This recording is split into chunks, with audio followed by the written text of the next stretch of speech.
I'm presenting this work on behalf of a bigger team. This work emanates from a bigger project that we've been undertaking, trying to examine stabilization of African clothing industry.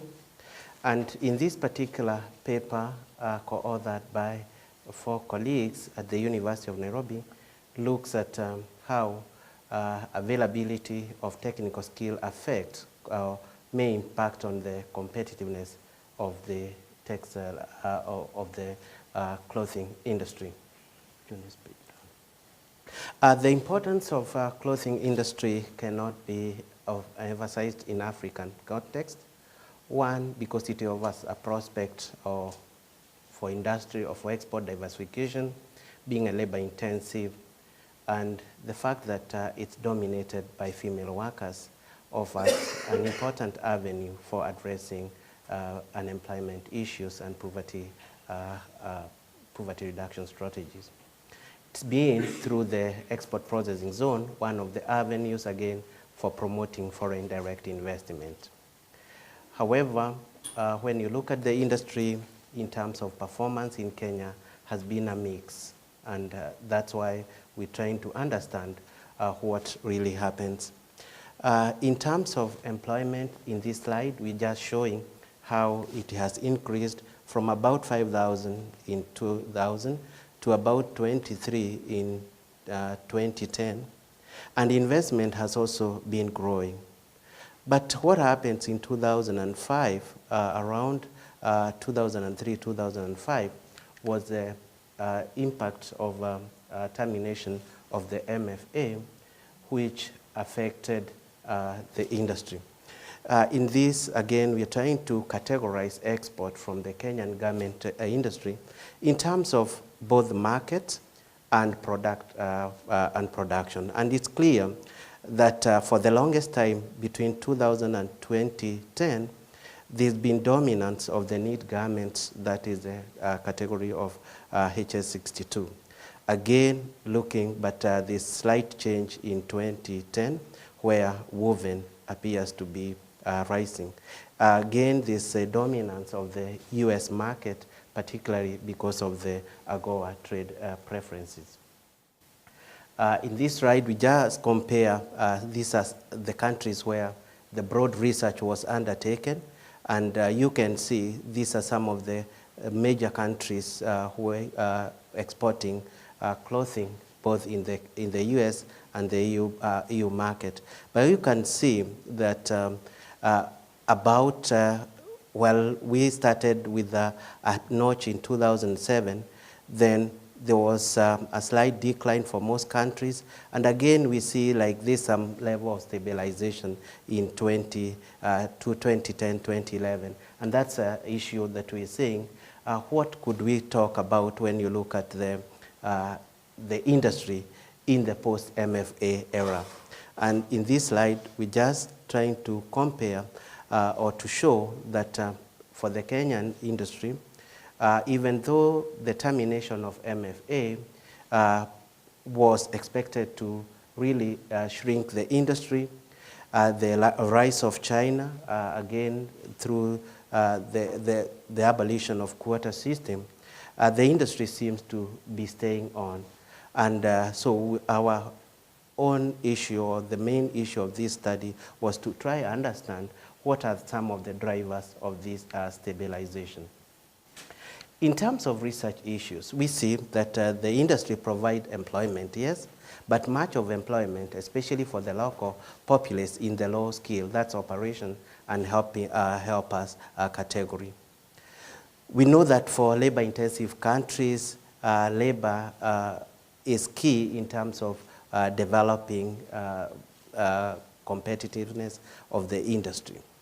But then when you look at the key element of labor in the industry, particularly when you're looking at the technical skill and managerial skills, they are quite limited. And this is seriously affecting the possibility or potential of the industry, especially when you look or when you compare or with China in terms of export. We look at China in two ways. One is that it's a major source of raw materials for the industry, but also offering a strict competitive issue in the destination market. So what does this mean when there's no enough skills developed locally in the context of raising competition and liberalized market in the world? So in this paper, we are concentrating on the structure of technical workers in the in the clothing industry. And our objective is just to understand how this is affecting or impacting on the industry and suggest ways for promoting training and skills development in this particular category of workers. In terms of theoretical framework, and like most of the papers that have been presented before, we are following the global value chain analysis, which try to see how firms, countries, and regions upgrade across time. And upgrading, which is associated with the works of Grefi and colleagues, looks at upgrading in three levels: one at product level, functional level, and processing level. In terms of governance, we see clothing textile forming a very strong buyer-driven value chain where buyers and retailers in developed market dictate a lot of what happens or how the production is conducted in the African country or in supplying countries. More importantly, for longest time, the global value chains was more silent on the implication of global value chain in terms of skills and capability development. And this is how work has come to develop, that is need to integrate labor issues in the global value chains, so that you don't just dictate the production or the way the product is done, but also address the aspect of how skills can be developed. And this is the model that we're following, borrowing from Ramirez and Reinberg 2011. So the work, this is more of a survey work in which we conducted a census among all exporting firms in Kenya. And field work was done in 2010, was largely 2011, sorry for the mistake, to April 2011. And in total, out of about 34 firms, we were able to interview 16 firms. And basically, what we also used US complete data, UN Comtrade data in order to see how the structure of trade is for the country. What do we find? One is that the industry in Kenya is relatively young and can be associated with the enactment of AGOA. It's largely female dominated, and there's a low level of expatriate workers when you look at overall employment. More interesting is the low expenditure on training by the firm and even by the government in terms of training or developing skills. Even where the firms were conducting training, it was not purely on production, but other related like health issues as opposed to production. In this particular slide, we just present some simple productivity level for the industry, and which on average is about $8,000, and which compares well with other sectors. And therefore, we cannot argue that the industry, the labor productivity is as low.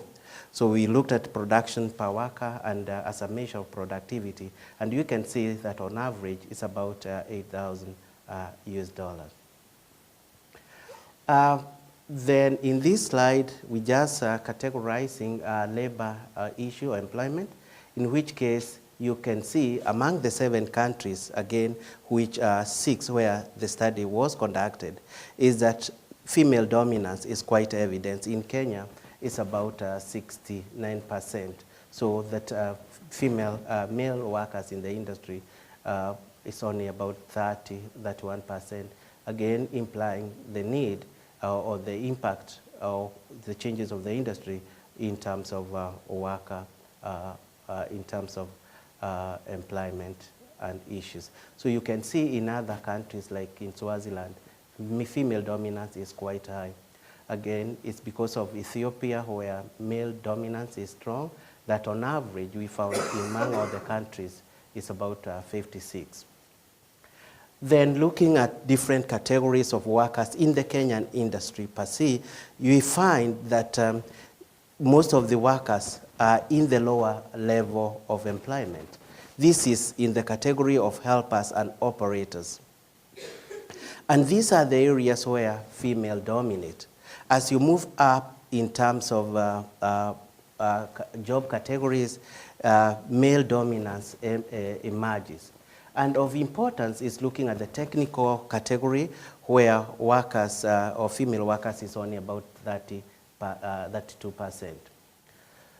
So looking at the overall, we find that expatriate workers constitute, it's quite low when you look at the overall labor force. But of importance is the constitution that of the technical workers or technical skills, 85% of expatriate workers are in this category, meaning that the industry still has insufficient or the local supply in the industry is low. Again, we compare in the five countries where we have data, and you can see the level of dominance of expatriate workers. And the question is, what does this imply for the industry? In terms of comparing these slides, the red is just showing when you look at the total expatriate workers in the industry, what is the proportion of those in the technical skills. And again, in this slide, we across the 16 firms where there were expatriate workers, you can see that majority of them are in technical skills where these skills are not adequately provided in the local economy. Then looking at the training, we see that among firms, the training is quite low and focusing only on non-essential areas of production. You can see that in 2009 or 2020, which was our year of reference, most of the training was on safety-related issues as opposed to production. We also examine what is happening in terms of education or skill development at 3 levels. Looking at the university, we find that most of the training is in areas of textile engineering, which perhaps does not find itself in the clothing industry application. There's also training in fashion and design.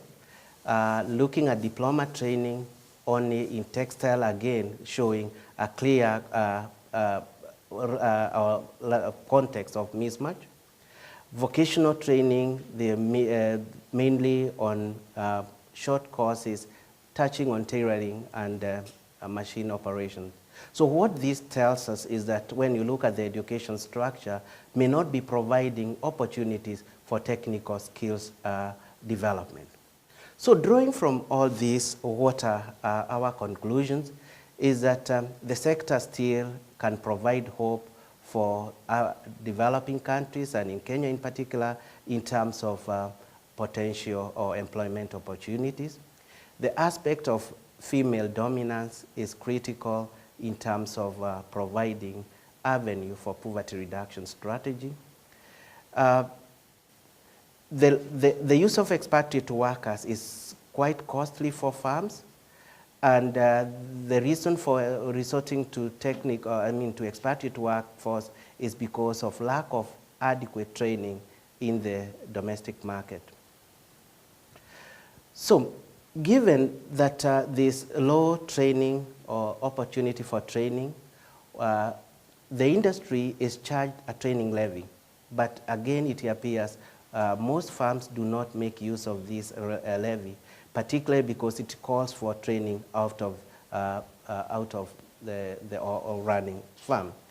So we find that when you look at most of the curriculum in the country, there's a mismatch between the need of the industry and the training that is offered.